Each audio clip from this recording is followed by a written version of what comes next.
नमस्कार दोस्तों, मैं के गुप्ता आप सभी व्यूअर्स का अपने इस यूट्यूब चैनल पर हार्दिक स्वागत करता हूं।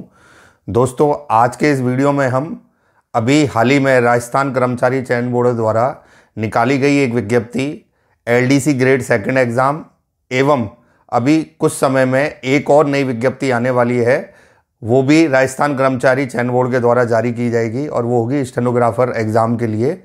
इन दोनों ही परीक्षाओं की विज्ञप्तियों को मिला लिया जाए तो लगभग 4,500 के आसपास दोनों परीक्षाओं में पद हैं।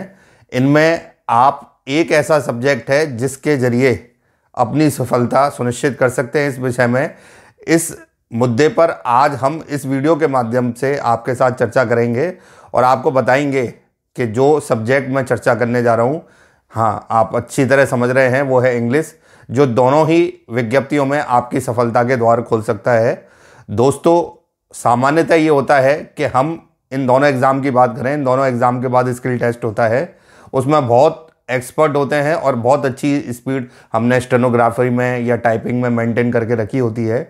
पर ड्यू टू नेग्लिजेंस, हमारी लापरवाही के कारण हम रिटन एग्ज़ाम को बहुत हल्के में ले लेते हैं और हम वहीं मात खा जाते हैं, क्योंकि ये बिल्कुल निश्चित बात है कि जब तक हमारा रिटन एग्ज़ाम हम क्लियर नहीं करेंगे, स्किल दिखाने का मौका हमको नहीं मिलेगा। तो दोस्तों, आज के इस वीडियो में मैं आपकी आंखें इसी तरीके से खोलने जा रहा हूं कि आपको कोई भी लापरवाही नहीं करनी है। इन दोनों परीक्षाओं में अपना रिटन पार्ट जो है बहुत मजबूत करके चलना है और ये सुनिश्चित करके चलना है कि हम इन परीक्षाओं में जब तक हर सब्जेक्ट को जो आता है इसके अंदर अच्छी तरह तैयार नहीं कर लेंगे, तब तक हमारा फाइनल सिलेक्शन संदेह के घेरे में ही रहेगा। तो अभी हम इस वीडियो की आगे शुरुआत करने जा रहे हैं। अपने सब्जेक्ट के बारे में आज मैं चर्चा करूंगा और बताऊंगा कैसे जो सब्जेक्ट इंग्लिश है वो आपके लिए इन परीक्षाओं में सफलता के द्वार खोल सकता है। आगे बढ़ने से पहले दोस्तों, मैं आपसे एक आग्रह करूंगा, अगर आपने ये चैनल अब तक सब्सक्राइब नहीं किया है तो जल्दी ही इसे सब्सक्राइब कर लीजिए, क्योंकि मैं आपको एक बहुत ही महत्वपूर्ण जानकारी इस वीडियो के माध्यम से देने जा रहा हूँ कि आने वाले समय में इन दोनों परीक्षाओं का लगभग सिलेबस कॉमन है और इन परीक्षाओं के जो मेन चैप्टर है इंग्लिश सिलेबस के, वो सारे मैं इस यूट्यूब चैनल के माध्यम से आपको पढ़ाने जाऊंगा। लाइव क्लासेस का भी इसमें प्रावधान रहेगा। तो दोस्तों, अगर आपका टारगेट इन परीक्षाओं में सफलता अर्जित करने का है तो आप इस वीडियो को लगातार देखिए और आने वाले वीडियो का इंतजार करते रहिए, जिनमें आप अपने इंग्लिश का पूरा सिलेबस इस चैनल के माध्यम से देख पाएंगे। दोस्तों, अगर आपको ये वीडियो पसंद आता है तो लाइक ज़रूर करें और जितना हो सके अपने नियर और डियर वंस के साथ इसको शेयर करें। तो अब आगे हम बढ़ते हैं। जैसा मैं सबसे पहले बात करूं एलडीसी एग्ज़ाम की, जिसकी विज्ञप्ति 13 फरवरी को जारी कर दी गई राजस्थान कर्मचारी चयन बोर्ड के द्वारा। लगभग 4,000 पदों के लिए ये परीक्षा आयोजित होनी जानी है। अब ये पद हो सकता है आगे आने वाले समय में बढ़ भी जाएँ। तो अभी जो स्थिति मैं आपके सामने रखने जा रहा हूँ, दोनों परीक्षाओं में एक बड़ा अंतर है और वो अंतर क्या है कि जैसे स्टेनोग्राफी एग्ज़ाम जो होगा और यहाँ पे ये परीक्षा जो है एलडीसी एग्ज़ाम में मैथ भी शामिल होता है पेपर के अंदर, जबकि स्टेनोग्राफर एग्ज़ाम में ऐसा नहीं है।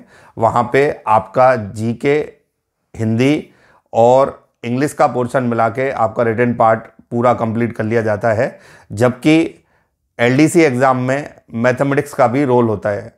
तो अब सबसे बड़ी बात आती है, इन दोनों एग्ज़ाम में एक जो पेपर होगा वो लैंग्वेज का पेपर है, जिसमें हिंदी इंग्लिश के मिला के 75 क्वेश्चन आते हैं। कुल क्वेश्चंस की संख्या होती है वहाँ पे 150।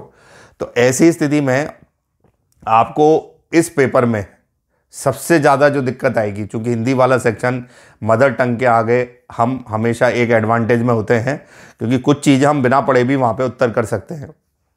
पर इंग्लिश का सेक्शन एक ऐसा सेक्शन है जिसमें अगर हमने अच्छे से प्रिपरेशन नहीं करी है तो डेफिनेटली हम वहाँ पे बीट हो जाते हैं और मात खा जाते हैं। और ये निश्चित है कि आज जो आप कट ऑफ पिछले बार देख रहे होते हैं किसी एग्ज़ाम की, हो सकता है उससे भी आगे 10 या 20% कट ऑफ इंक्रीज़ हो जाए, क्योंकि आज की डेट में हर युवा अपने भविष्य के लिए बहुत अत्यधिक मेहनत करता है और बहुत जी तोड़ मेहनत करता है। और पेपर चाहे कितना भी स्टैंडर्ड आ जाए, वो बहुत अच्छी तरीके से एग्ज़ाम में परफॉर्म करता है। तो ऐसी स्थिति में आप कट ऑफ को पॉजिटिव दायरे में लेकर ही चलें। ये ना माने कि जो कट ऑफ पिछले एग्ज़ाम में गई है वही जाएगी। उससे 10 या 15% का आपको हमेशा इंक्रीज मान के ही चलना है कि हमें अपनी तैयारी उसी हिसाब से बना के रखनी है। और ये निश्चित है कि जब आप पेपर देते हैं तो लैंग्वेज सेक्शन एक ऐसा सेक्शन है जिसमें हमें ये उम्मीद होती है कि हम अच्छा स्कोर नहीं कर पाएंगे, जबकि वो अच्छा स्कोर करने वाला पार्ट होता है। तो दोस्तों इंग्लिश के बारे में अगर हम चर्चा करें तो इंग्लिश का वाइड सिलेबस है दोनों ही एग्ज़ाम के अंदर, एलडीसी एग्ज़ाम में भी और स्टेनोग्राफर एग्ज़ाम में भी, जिसमें कुछ मेन चैप्टर की बात करें तो जैसे टेंस है, सीक्वेंस ऑफ टेंस है, एक्टिव पैसिव वॉइस है, डायरेक्ट इनडायरेक्ट नरेशन है, सब्जेक्ट वर्ब एग्रीमेंट आता है, आर्टिकल्स एंड डिटर्मिनर्स हैं, इसके साथ साथ प्रपोजिशन है, और कुछ चीज़ें ऐसी हैं जो डेस्क्रिप्टिव पार्ट से भी पूछी जाती हैं, जैसे ऑफिशियल टर्म्स हैं, आप बात करें लेटर राइटिंग है। तो इन सारी चीज़ों पे जब तक हम व्यापक रूप से कमांड नहीं करेंगे किसी भी तरीके से, इस पेपर में हम बहुत अच्छा परफॉर्म नहीं कर सकते। तो इंग्लिश के सेक्शन से मैं कुछ महत्वपूर्ण जानकारी आपके सामने रखना चाहता हूँ।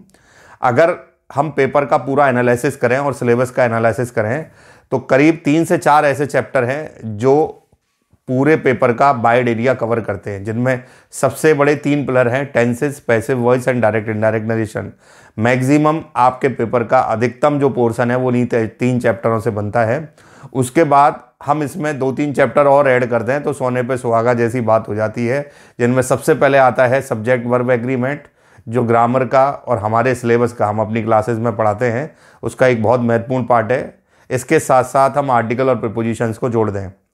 मैं आपको बता दूं, मेरे इस यूट्यूब चैनल पे जो सिलेबस का पार्ट है उसके ज़्यादातर वीडियोस तो ऑलरेडी अवेलेबल हैं।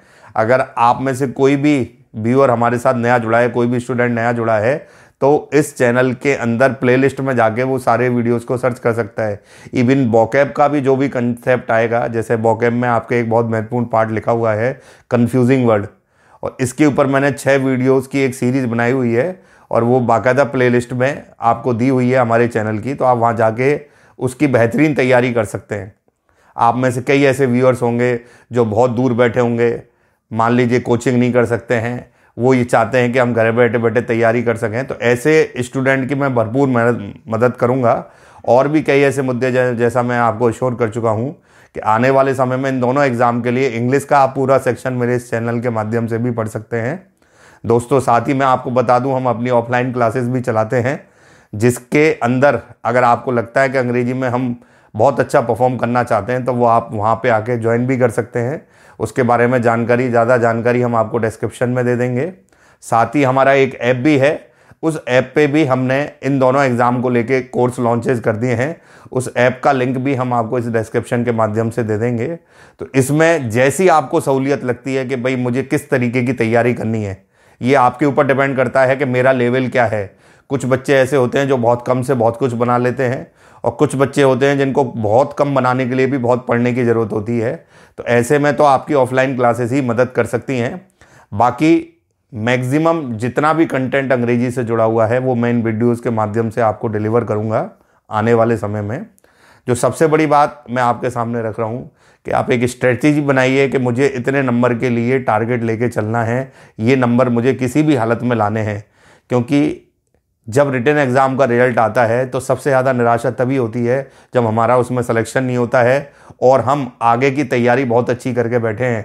तब मन खिन्नता से भर जाता है कि भाई अगर हमारा इसमें सिलेक्शन हो गया होता तो हम वहाँ पे अच्छा परफॉर्म करके अपने लिए एक पोस्ट सिक्योर कर लेते। तो ऐसे में अगर आपको उस निराशा से बचना है तो जैसे कोई भी एग्ज़ाम, एलडीसी एग्ज़ाम उठा लें, वहाँ पे आपका मैथमेटिक्स और रीजनिंग का कंपोनेंट है, जीके का कंपोनेंट है और हिंदी और इंग्लिश है। मतलब वहाँ तो एक पूरी तरह एसएससी का वाइड सिलेबस ही हो गया। अगर स्टेनोग्राफर एग्ज़ाम की बात करें तो आप मैथ और रीजनिंग वाले पार्ट को एक तरफ कर सकते हैं, बाकी सारी चीज़ें एज इट इज़ रहेंगी।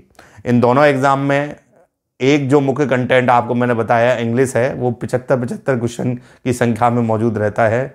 आप अगर वहाँ पे 80 to 90% मार्क्स का स्कोर लेके चलते हैं कि भाई मुझे तो 60 से 70 या 70 से 75 के बीच में स्कोर करना है, तो आप फिर इतने आगे बढ़ जाएंगे कि कोई दूसरा कैंडिडेट आपको बीट नहीं कर सकता। तो इसमें जो मैंने आपको बताया कि भाई इंग्लिश को बेहतरीन करने के लिए आपके पास बहुत सारे साधन हैं, जैसा अपनाना चाहें वैसा कर सकते हैं। सबसे बड़ी चीज़ जो मैंने बताई कि आपको एलडीसी एग्ज़ाम और स्टेनोग्राफर एग्ज़ाम की तैयारी करनी है, तो आप अभी से हर सब्जेक्ट पे ध्यान देना चालू कर दीजिए, फोकस करना चालू कर दीजिए। क्योंकि ये परीक्षाओं तक पहुंचने के लिए अभी, जैसा कि इसके लिए प्रपोज डेट अगस्त कही गई है और इसकी तो अभी विज्ञप्ति नहीं आई, हो सकता है सितंबर, अक्टूबर या नवंबर में जाके परीक्षा हो, तो आपके पास भरपूर समय होगा अपनी स्कूल को भी अच्छा बनाने के लिए और अपने रिटन एग्ज़ाम को भी अच्छा। दोस्तों, हमारे साथ इस चैनल के माध्यम से अब जुड़ जाइए, क्योंकि मैं धीरे धीरे करके कई पॉइंट पे इन दोनों एग्ज़ाम के इंग्लिश के सिलेबस को लेके वीडियो बनाने वाला हूं, जो आपके सामने एक एक करके डिलीवर किए जाएंगे। आप ज़्यादा से ज़्यादा इस चैनल को अपने दोस्तों में प्रमोट करिए, जिससे वो भी इस कंटेंट का क्या फ़ायदा उठा सकें। तो अगले वीडियो में किसी एक कंटेंट को लेके इस परीक्षा के मैं आपके सामने हाजिर होऊंगा, जिससे कि आप अपनी तैयारी इस चैनल के माध्यम से कर सकें। Thank you very much.